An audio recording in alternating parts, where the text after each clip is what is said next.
ನಮಸ್ಕಾರ, ನಾನು ಡಾಕ್ಟರ್ ರಮೇಶ್ ಅಂತ.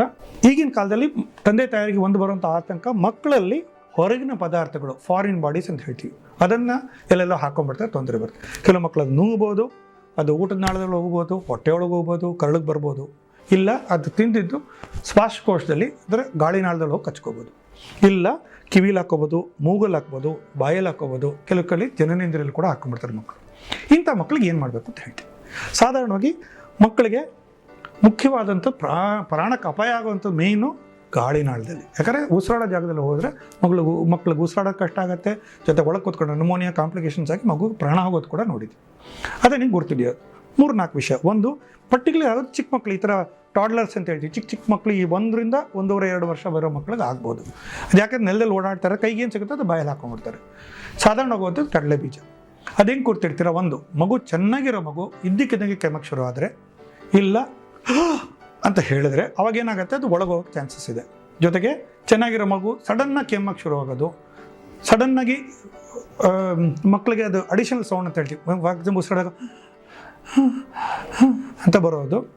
ಸಾಧಾರಣವಾಗಿರುವಂಥ ಮಕ್ಕಳು, ಈ ಆಸ್ಮಾ ಬಂದ ಮಕ್ಕಳಿಗೆ ಉಸಿರಾಡೋಕ್ಕೆ ಎಷ್ಟು ಕಷ್ಟಪಡ್ತಾರೆ, ಆಸ್ಮಾ ಇಲ್ಲದೆ ಇರೋ ಮಕ್ಕಳು ಸಡನ್ನಾಗಿ ಆ ಥರ ಆಗೋದು, ಇಲ್ಲ ಮಗುಗೆ ನ್ಯೂಮೋನಿಯಾ ಆಗೋದು ಕಾರಣ ಇಲ್ಲದೆ, ಇಲ್ಲ ಪದೇ ನ್ಯೂಮೋನಿಯಾ ಆಗೋದು, ಚೆಸ್ಟ್ ಇನ್ಫೆಕ್ಷನ್ ಆಗೋದು, ಆಮೇಲೆ ಒಂದು ಕಡೆ ಆಗಿ ಇನ್ನೊಂದು ಕಡೆ ಆಗಿ, ಇದೆಲ್ಲ ಆದರೆ ಕೂಡ ಫಾರಿನ್ ಬಾಡೀಸ್ ಆಗಿರುತ್ತೆ ಅಂತ ಸಾಧ್ಯತೆ ಇರುತ್ತೆ. ಸಸ್ಪೆಕ್ಟ್ ಮಾಡಿದಾಗ ದಯವಿಟ್ಟು ತಕ್ಷಣ ಪೀಡಿಯಾಟ್ರಿಕ್ ಸರ್ಜನ್ ಇಲ್ಲ ENT ಸರ್ಜನ್, ನಿಮ್ಮೂರಲ್ಲಿ ಯಾರಿದ್ದಾರೆ ಅಂದರೆ ಮಕ್ಕಳ ಸರ್ಜನು ಇಲ್ಲ ENT ಸರ್ಜನ್ ಖಂಡಿತ ಹೋಗಿ ಅವ್ರದ್ದು ತೋರಿಸ್ಕೊಂಡು ಮಗು ಎಕ್ಸ್ರೇ ಮಾಡಿ ಅದು ಇದ್ರೆ ನೋಡದೆ ಇದ್ದರೆ ಭಯ ಪಡಬೇಕಲ್ಲ. ಯಾಕಂದ್ರೆ ಬ್ರಾಂಕೋಸ್ಕೋಪಿ ಅಂತ ಹೇಳ್ತಾರೆ, ಒಂದು ದುರ್ಬೀನ್ ಒಳಗೆ ಹಾಕಿ ಅದು ಏನಿದೆ ಅದನ್ನು ತೆಗೆದುಬಿಡೋದು, ಕಟ್ ಓಪನ್ ಏನೂ ಮಾಡಲ್ಲ. ಆದರೆ ನೀವು ಕರ್ಕೊಂಡೋಗಿ ತಡ ಆದರೆ ಮಗುಗೆ ಪ್ರಾಣಕ್ಕೆ ಕೂಡ ಅಪಾಯ ಆಗ್ಬೋದು. ಇದು ಗಾಳಿನಾಳದಲ್ಲಿ ಹೋಗುವಂಥ ಹೊರಗಿನ ಪದಾರ್ಥಗಳು ಮಾತಾಡಿ. ಅದು ಬಿಟ್ಟು ಕಾಮನ್ ನೋಡುವಂಥದ್ದು ಈ ಆಟದ ಸಾಮಾನುಗಳು, ಕಾಯಿನ್ಗಳು, ಬಟನ್ ಸೆಲ್ಗಳು, ಬ್ಯಾಟ್ರಿಗಳು ನುಂಗ್ಬಿಡ್ತವೆ. 99% ಅದಕ್ಕೇನು ಪ್ರಾಬ್ಲಮ್ ಇಲ್ಲ. ಯಾಕೆಂದರೆ ಅದೇನು ತೊಗೊಳ್ತಾರೋ 199 ಸತಿ ಹೊಟ್ಟೆ ಒಳಗೆ ಹೋಗೋದು ಕೆಳಗೆ ಬಂದುಬಿಡುತ್ತೆ.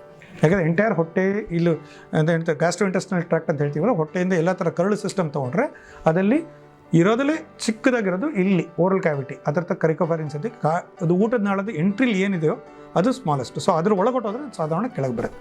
ಯಾವ್ದು ಬರಲ್ಲ, ತೀರಾ ಉದ್ದ ಇದ್ದರೆ, ಶಾರ್ಪ್ ಎಡ್ಜಸ್ ಇದೆ, ಓಪನ್ ಸೇಫ್ಟಿ ಪಿನ್ ಇತ್ತು ಅಂತಂದರೆ, ಉದ್ದದ ಮೊಳೆ ಇತ್ತು ಅಂದರೆ, ಶಾರ್ಪ್ ಆಗಿದ್ದರೆ ಅದೆಲ್ಲ ಕಚ್ಕೋಬೋದು. ಆ ಥರ ಇಲ್ಲ ಅಂತಂದರೆ ಇನರ್ಟ್ ಫಾರಿನ್ ಬಾಡಿ ಅಂದರೆ ಅದರಿಂದ ಏನು ಪ್ರಾಬ್ಲಮ್ ಇಲ್ಲ ಅಂದರೆ ಹಂಗೆ ಬಿಟ್ಬಿಡ್ತೀವಿ, ಸಾಧಾರಣ ಕೆಳಗೆ ಬಂದುಬಿಡುತ್ತೆ. ಫಾರ್ ಎಕ್ಸಾಂಪಲ್ ಕಾಯಿನ್ನು, ಬಟನ್ನು, ಗೋಲಿ ಮತ್ತು ಚಿಕ್ಕ ಪದಾರ್ಥಗಳು ಇದು ಹೊಟ್ಟೆ ಒಳಗೆ ಹೋದರೆ ಕೆಳಗಡೆ ಬಂದಿರುತ್ತೆ. ಈ ಮಕ್ಕಳಿಗೆ ಬೇದಿಯಾಗ ಔಷಧಿ ಕೊಡಬೇಕಾಗಿಲ್ಲ, ಆದರೆ ಫೈಬರ್ ಕಂಟೈನಿಂಗ್ ಫುಡ್ ಅಂದರೆ ಬಾಳೆಹಣ್ಣು, ತರಕಾರಿಗಳು ಅದೆಲ್ಲ ತಿನ್ಸಿದ್ರೆ ಅದ್ರ ಜೊತೆ ಮಿಕ್ಸ್ ಆಗಿ ಕೆಳಗೆ ಬರುತ್ತೆ. ಸಾಧಾರಣ 2 ರಿಂದ 3 ದಿವಸ ಬರುತ್ತೆ.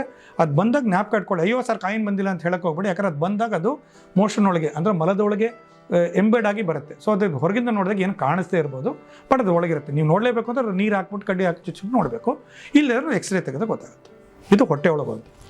ಆದರೆ ಇದರಲ್ಲಿ ಅತಿ ಮುಖ್ಯವಾಗಿ ಎಮರ್ಜೆನ್ಸಿ ಪ್ರಾಬ್ಲಮ್ ಬರೋದು ಯಾವುದಂದ್ರೆ ಬಟನ್ ಬ್ಯಾಟ್ರಿ. ಈ ಫ್ಲ್ಯಾಟಾಗಿ ಕಾಯಿನ್ ಥರ ಬ್ಯಾಟ್ರಿ ಬರುತ್ತಲ್ಲ, ಈ ಆಟದ ಸಾಮಾನುಗಳೆಲ್ಲ ಹಾಕೋದು, ರಿಮೋಟ್ಗಳು ಕೆಲವು ಕಡೆ ಬರುತ್ತೆ, ಅಂಥ ಬ್ಯಾಟ್ರಿಗಳು ತಿಂದಾಗ ಪ್ರಾಬ್ಲಮ್ ಆಗುತ್ತೆ. ಯಾಕಂದರೆ ಆ್ಯಸಿಡ್ ಇದೆ, ಆಲ್ಕಲಿನ್ ಇರುತ್ತೆ, ಅದು ಊಟದ ನಾಳದಲ್ಲಿ ಒಳಗೋದ್ರೆ ಅದನ್ನು ಕೊರ್ದ್ಬಿಟ್ಟು ಹೊರಗೆ ಬರೋಕ್ಕೆ ಸಾಧ್ಯತೆಗಳಿದೆ. ಸೊ ಆ ಥರ ಇದು ತೊಗೊಂಡಿತ್ತು ಅಂತಾರೆ ಮಗು, ಅದು ನೋಡೋಕ್ಕೆ ಕಾಯಿನ್ ಥರ ಕಾಣಿಸುತ್ತೆ. ಅದು ಬಟನ್ ಬ್ಯಾಟ್ರಿ ತೊಗೊಂಡಿದ್ರೆ ಆದಷ್ಟು ಬೇಗ ಈ ಥರ ಸ್ಪೆಷಲಿಸ್ಟ್ಗಳು ತೆಗೆಯುವಂಥದ್ದು ENT ಸರ್ಜನ್ ಇಲ್ಲ ಪೀಡಿಯಾಟ್ರಿಕ್ ಸರ್ಜನ್, ಮಕ್ಕಳ ಸರ್ಜನ್ ಹತ್ರ ಹೋದರೆ ಅದಕ್ಕೆ ಒಂದು ದುರ್ಬೀನ್ ಹಾಕಿ ತೆಗಿತಾರೆ. ದಯವಿಟ್ಟು ತಡ ಮಾಡಬೇಡಿ. ಅದು ತೊಗೊಂಡ್ರೆ ಎಷ್ಟೋ ಸತಿ ಊಟದ ನಾಳ ತೂತು ಬಿದ್ದು ಹೊರಗೆ ಬಂದಿರೋದು ಕೂಡ ನೋಡಿದ್ವಿ. ಇದು ಬಿಟ್ಟು ಅದರ್ ಫಾರಿನ್ ಬಾಡೀಸ್ ಅಂತ ಹೇಳಿದ್ದು ಯಾವುದು ಅಂದರೆ ಕಿವಿ ಒಳಗೆ ಹಾಕೋದು, ಮೂಗೊಳಗೆ ಹಾಕೋದು, ಜನನೇಂದ್ರಿಯ ಒಳಗಾಗೋದು. ಅದು ಗೊತ್ತಾಗಿ ನಿಮ್ಗೆ ಕಾಣಿಸಾಗ್ಲೂ ಬರ್ಬೋದು, ಕೆಲವು ಸತಿ ಗೊತ್ತಾಗ್ದೇ ಇರ್ಬೋದು. ಯಾವಾಗ ಗೊತ್ತಾಗತ್ತೆ, ಮಗುಗೆ ಇಲ್ಲಿ ಫೌಲ್ ಸ್ಮೆಲ್ಲಿಂಗ್ ಡಿಸ್ಚಾರ್ಜ್ ಅಂದರೆ ಕೆಟ್ಟ ವಾಸನೆ ಇರುವಂಥ ದ್ರವ ಹೊರಗೆ ಬರೋಕ್ಕೆ ಶುರು ಆಗುತ್ತೆ, ಪಸ್ತ ಕೀವು ಥರ ಬರುತ್ತೆ. ಆ ಥರ ಬಂದಾಗ ಒಂದು ಸತಿ ತೋರಿಸ್ಬೇಕಾಗುತ್ತೆ. ಇದಕ್ಕೂ ಏನು ಭಯ ಪಡಬೇಕಲ್ಲ ಸಾಧಾರಣ, ಯಾಕಂದರೆ ಇದು ಯಾವುದಲ್ಲೂ ಪ್ರಾಣಕ್ಕೆ ಹೋಗುವಂಥದ್ದು ಏನೂ ಪ್ರಾಬ್ಲಮ್ ಇಲ್ಲ.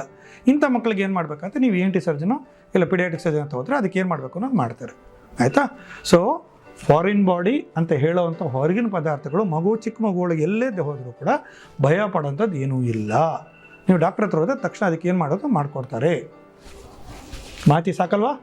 ಧನ್ಯವಾದಗಳು.